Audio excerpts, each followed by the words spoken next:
Creo que los espacios críticos oficiales son muy conservadores, tienden a alienarse con el poder y protegen el poder y no son nada abiertos a propuestas nuevas. O sea, sí, lo que se trata es de asimilar algo y encasillarlo en alguna categoría, porque tienen terror del desorden. Entonces, todo lo que es desorden, todo lo que se escapa un poco de ciertos parámetros intelectuales, racionales, ¡puf! Y eso es un poco infantil, porque es como tener miedo de pensar de otra manera, ¿no?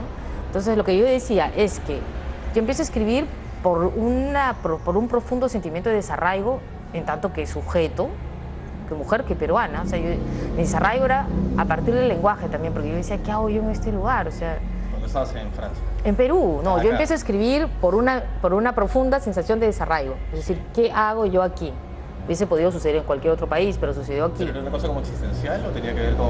Tenía que ver con una identidad, tenía que ver con una identidad social, o sea, una clase social, un desfase, por ejemplo, con el lenguaje que utilizaba, o sea, como una toma de conciencia de mi individualidad, de mi desarraigo personal, o sea, porque obviamente es personal, a través del lenguaje. Entonces, cuando yo me doy cuenta que mi problema es ese, empiezo a escribir. Entonces, cuando yo empiezo a escribir, me sitúo más en el plano de la opinión o si quieres, del lenguaje masculino, es decir, un lenguaje sin tópicos femeninos, sin melodramas, o sea, lo más limpio posible, porque yo quería, en realidad, construir una propia lectura de lo que me estaba pasando. Que, o sea, si escribo a raíz de un malestar, la idea es cómo yo me integro a esto, cómo yo armonizo esta experiencia y hago algo, porque para mí el lenguaje es lo fundamental. Entonces empieza ahí, en esa relación de despersonalización con el lenguaje, de malestar, que es social, que es cultural, ¿entiendes? Entonces me molestaba que dijeran, no escribe como una mujer. ¿Por qué? Porque no hablaba de temas comúnmente femeninos, Sí. ¿no?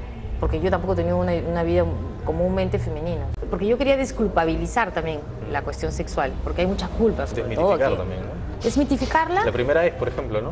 Claro, o sea, claro. te pierde la virginidad con un cualquiera, ¿no? Sí, claro, desmitificarla y al mismo tiempo que también se dice, o sea, se siente que es una experiencia trascendental, no es tampoco no es cualquier cosa, pero, Sí. pero desmitificarla desde el punto de vista convencional, ¿no? Es decir, que las mujeres no sean siempre las mujeres típicas, pasivas, ¿no? Porque es falso, ¿no? Yo creo que en la vida concreta no será así.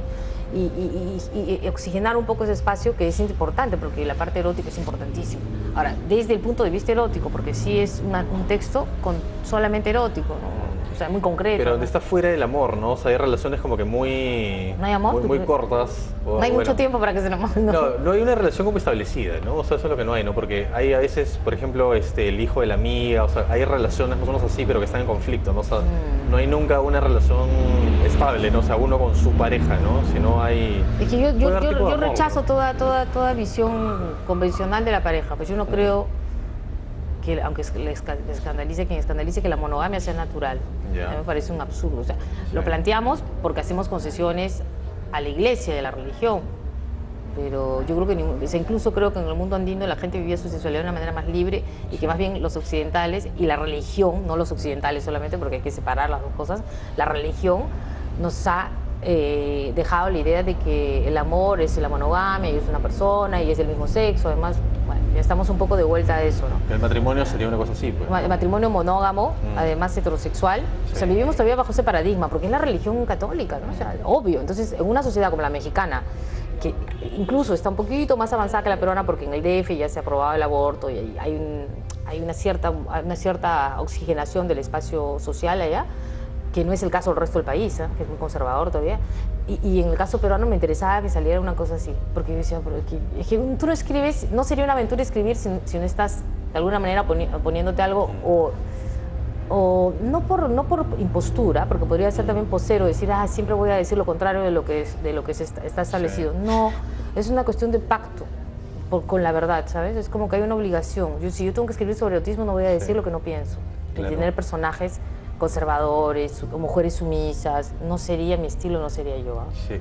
Y esa monogamia que dices, o sea, tú no estás a favor de la monogamia, no crees yo en no la hago- monogamia. no hago apología, pero... No, pero me refiero, ¿tú hablas de una cosa sexual estrictamente o también afectiva? O sea, Yo creo que lo sexual está ligado al afectivo siempre. o sea, puedes amar a varias personas al mismo tiempo. Si cualquier persona ama a varias personas al mismo tiempo. O sea, o sea, es decir, no solamente a la persona del sexo opuesto, pero puede amar a varias personas, porque el amor no es solamente sexual o genital. El amor es Claro. un sentimiento mucho más trascendental. O sea, esta idea de pareja no tiene sentido, entonces. O sea, ¿De yo pareja? estoy con tal, ¿no? O sea, tal es Sí mi estás, mujer, desde en lo concreto estás, porque la sociedad se organiza así, pero se puede entender otra idea, ¿no? O sea, es decir, eso no excluye la posibilidad de pensar que la sexualidad es mucho más compleja que eso. Lo sexual no está desligado ni de lo político ni de lo espiritual. O sea, yo creo que en la relación sexual hay un trabajo espiritual, depende de las personas, pues, porque lo que pasa es que nos tienen, yo creo que toda la gente estamos todos alienados con la idea de que el sexo, hay una idea de consumo de sexo industrial, ¿no? Esto de que, por ejemplo, la gente que va a estos lugares en Indonesia a consumir sexo, consumo, ¿no? Consumir. Pero en realidad no, pues no. O sea, yo lo que quería era sacarlo un poco de eso y ponerlo en un espacio un poco más dúctil, más sensible, más poético.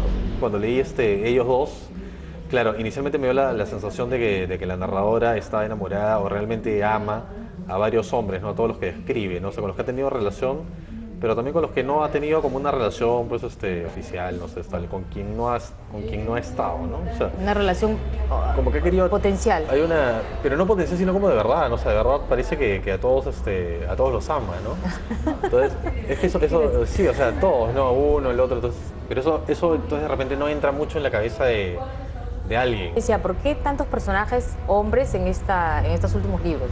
Porque la única manera de evitar el desarraigo, pienso yo, si trato de racionalizar a lo que tú me estás diciendo, porque yo no lo siento tan así, es que es justamente tratando de construir varias miradas desde el exterior.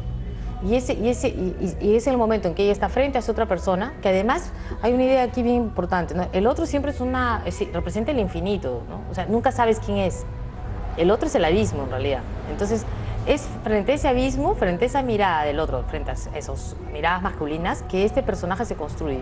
Si fuera uno solo, sería menos aventurera la cosa. Justamente la aventura es que sean varios, ¿no? Ahora, no son varios al mismo tiempo, son varias relaciones. Ahora, toda persona tiene varias relaciones en su vida, ¿no? Y esas relaciones se suceden en un momento y no excluye a la otra, ni la niega, simplemente complementa una parte de la experiencia. Lo está transformando la forma de querer, ¿no? En un sentido más de... Hay una frase bien bonita que era de Teresa de Ávila que decía, conócete a ti en mí. Entonces hay algo de eso también, pero también en este ensayo que tú has leído yo decía que en la frase de Madame Bovary, por tanto lo quiero, cuando ella está con Rodolfo, después también siente que ama al otro y dice, finalmente a quién amo, ¿entiendes? Esta cosa que es muy de esta época también, ¿no? Que estamos más confrontadas a más gente y a más, o sea, a más situaciones afectivas. Yo digo, finalmente demuestra que nunca podemos conocer al otro de verdad. Entonces es como un fracaso del lenguaje, porque finalmente tú conoces al otro a través de las palabras, también de lo que te va diciendo, de lo que tú logras entender en palabras, si no, ¿cómo entiendes? Si no hubiese mensajes de texto, no habría nada. Para retomar un poco antes de pasar a otro tema, lo del desarraigo, ¿realmente te ha servido esto para controlar o para disminuir tu sensación de desarraigo en la escritura? ¿O eso es más como no sé, un argumento, pero que en la práctica, puede ser un deseo también, pero que en la práctica no funciona mucho? ¿Sí te sientes menos desarraigada ahora con 8 libros, creo? Sí. No te sientes ni más, o sea, te sientes, al escribir se produce el efecto de sentir que estás, o sea, mientras escribes te sientes muy bien y cuando terminas, igual, el desarraigo es constante, porque el lenguaje te hace consciente de tu situación en el mundo, no es que te haces abstracción de situaciones y sobre todo si utilizas el yo. Quizás la tercera persona es más fácil, ¿eh? No sé. Pero no tú sé. la tercera persona la has descartado, ¿no? No totalmente. Podría volver a usarla, pero ahora no me lo he planteado porque tiene que ver con una cuestión vital, es decir, experiencia y sentir. Yo no puedo disociar las dos cosas. Entonces, si yo estoy pasando por una experiencia en la cual yo creo que necesito más en la primera persona, porque estoy en el extranjero, no lo sé, o porque necesito nombrar las cosas directamente sin pasar por la tercera persona, que es menos directa. Yo creo que la gente confía más en un yo que dice yo tal cosa, porque legitima de entrada lo que está diciendo. Entonces, por eso se habla de autoficción, porque finalmente jamás va a ser verdad lo que ya estás diciendo en un registro que es el lenguaje, que es social, o sea, algo cambia, se transforma.